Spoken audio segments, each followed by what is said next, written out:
ہم نے محدود دعائیں رکھی ہوئی ہیں، محدود. وہ جی فلانا کام میرا ہو جائے تو بھئی وہ ایک ہو گیا، اس کے بعد پھر نئی ٹینشن بن جائے گی.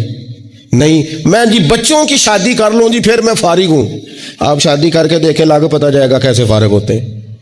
آپ یہاں رکتے کیوں ہیں؟ آپ خدا سے عافیت کیوں نہیں طلب کرتے؟ اس کی بارگاہ سے وہ کیوں نہیں مانگتے کہ جو ایک قطرہ ملے تو دنیا اور آخرت کے سارے کام ہو جائے؟ اس سے اس کی رحمت کا سوال کرے، اس سے اس کے کرم کا سوال کرے. اللہ کی بارگاہ میں بھی حاضر ہونا، جچی تلی اور جناب ناپ تول کر اور محدود چیزوں کا سوال کرنا. مالک سے مانگے، اور وہ جب دیتا ہے تو دیتا بھی بے حساب ہی ہے. وہ جب عطا کرتا ہے تو کرم کے دروازے کھول کے عطا کرتا ہے، ورنہ تو ایک الجھن سے انسان نکلتا ہے دوسری میں الجھ جاتا ہے. ایک بزرگ تھے، ہر وقت اللہ سے عافیت مانگتے تھے، ہر وقت اللہ سے عافیت مانگتے تھے، ہر وقت عافیت مانگتے تھے. لوگوں نے پوچھا، لوگ ان کو صالح جانتے تھے، نیک سمجھتے تھے، کہ حضور آپ اور کوئی دعا مانگتے نہیں، عافیت ہی مانگتے ہیں. فرمانے لگے میں مانگا کرتا تھا شروع میں، بعد میں خیال آیا اور بھی دعائیں مانگا کرتا تھا، یہ احساس بعد میں نصیب ہوا. فرماتے میں مزدوری کرتا تھا، مال برداری کرتا تھا، ایک جگہ پہ ڈیوٹی کر رہا تھا تو تھک گیا، اور وہ جو کام لینے والے لوگ تھے ان کا رویہ بھی بڑا ترس تھا، تکلیف ہوئی. تو میں نے اپنے مالک کی بارگاہ میں عرض کی، مالک اگر 2 روٹی بغیر مجھے مشقت کے مل جائے دن میں تو تیری بارگاہ تو بڑی کریم ہے. کہتے ہیں میں نے یہ دعا مانگ لی. ذرا میں تھوڑا آگے بڑھا تو 2 بندے آپس میں لڑ رہے تھے، میں ان کی صلح کرانے کے لیے، انہیں بچانے کے لیے آگے بڑھا، تو میں جس کو چھڑا رہا تھا دوسرے نے میرے اوپر ضرب لگا دی، میرا بھی سر پھٹ گیا. تھوڑی دیر کے بعد وہاں پولیس آ گئی، وہ تینوں کو لڑنے والا سمجھ کے اٹھا کے لے گئے، مجھے جیل ہو گئی. 2 روٹیاں بغیر مشقت کے روز ملنی شروع ہو گئی. دعا مانگی تھی نا کہ یا اللہ 2 روٹیاں مل جائے نا بغیر مشقت کے. کہتے ہیں وہ 2 روٹیاں روز ملتی، کوئی کام نہیں کرنا پڑتا، پر جیل ہو گئی.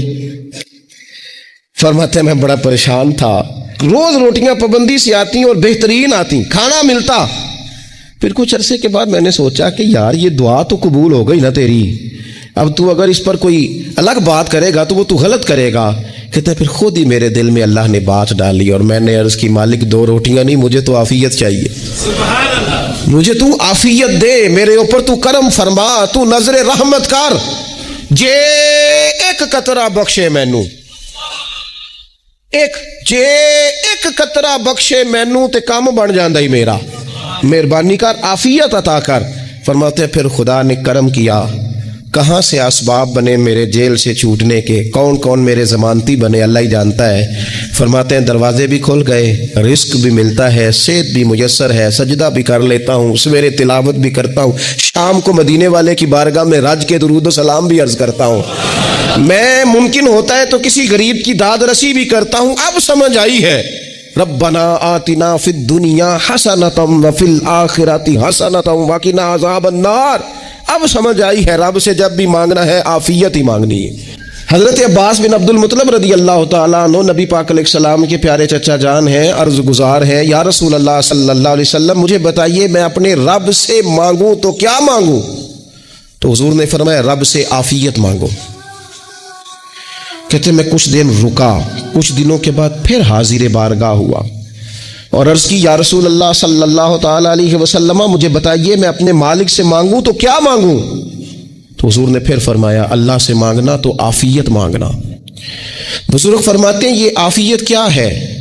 عافیت یہ ہے کہ یا اللہ ظاہری پریشانیاں، باطنی پریشانیاں، اے اللہ ظاہر کے میل کچیل بھی دور ہو جائیں، باطن کے بھی دور ہو جائیں. اے اللہ ہر معاملے میں، ہر آزمائش میں، ہر دکھ میں ہمیں تیری پناہ نصیب ہو جائے.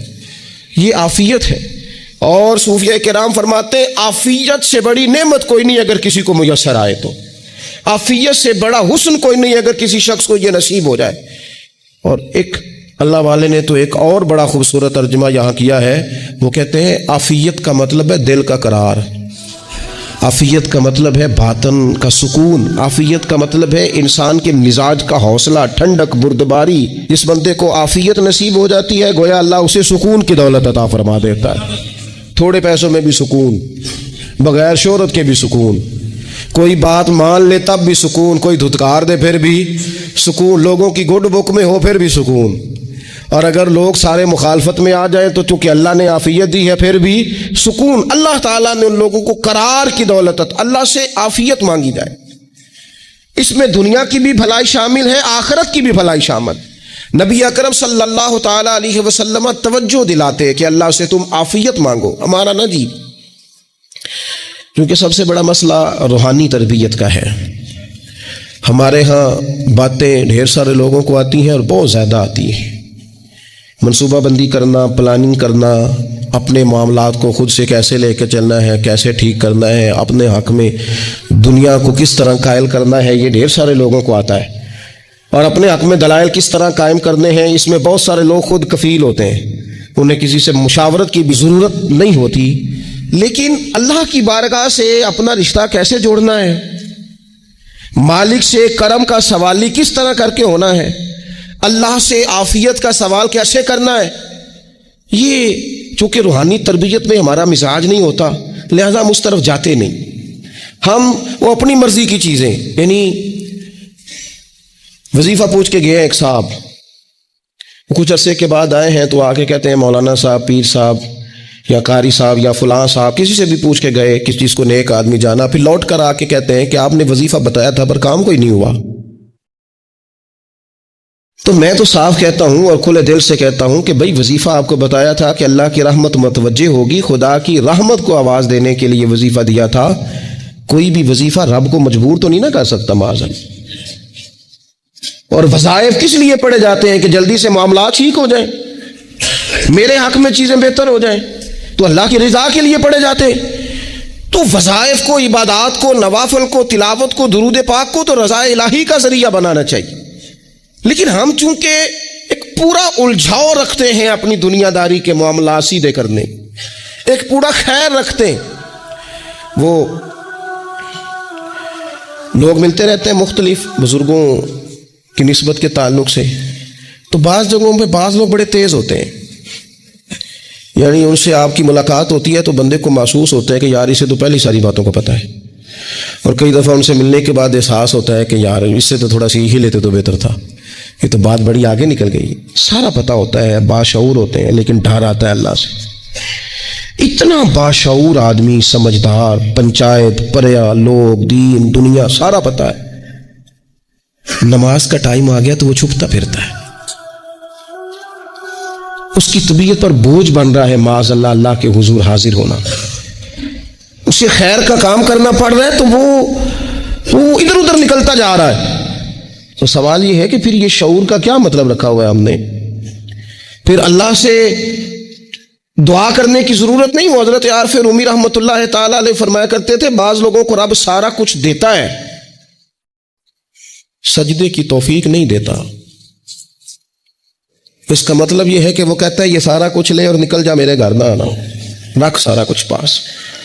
رب سے عافیت مانگی جائے، اس سے اس کا فضل مانگا جائے، اس سے اس کا کرم مانگا جائے۔ اللہ کے پیارے رسول صلی اللہ تعالی علیہ وآلہ وسلم اس عافیت مانگنے پر زور دیتے، توجہ دیتے۔ میں آپ کو صحیح بتاتا ہوں،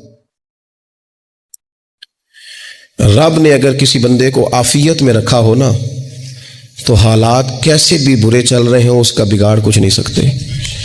اور اللہ تعالیٰ معاف کرے، 100 دفعہ خاکم بدہن اگر کسی وقت اس کے کرم کی نگاہ پھر جائے تو پھر سارے اسباب سمیت بھی انسان اپنے پیروں پہ کھڑا نہیں رہ سکتا۔ اس سے جب تک طلب کرم نہیں ہوتا، طلب عافیت نہیں ہوتی، اس کی بارگاہ سے جب تک بندہ مومن پورا رجوع نہیں کرتا، یہ عافیت اتنی اعلیٰ چیز ہے کہ نبی پاک علیہ السلام نے فرمایا اذان اور اقامت کے درمیان جو وقت ہوتا ہے اس میں دعائیں رد نہیں ہوتی۔ دعا مانگا کرو گے تمہاری اللہ اپنے فضل سے قبول کر لے گا۔ عرض کی یا رسول اللہ کیا مانگے؟ تو فرمایا عافیت مانگو رب سے۔ حضرت انس بن مالک حدیث کے راوی ہے رضی اللہ تعالیٰ عنہ، یہاں بھی فرمایا یہ عین قبولیت کا ٹائم ہے، اب اللہ سے عافیت مانگ لو، اس کی پناہ۔ ہم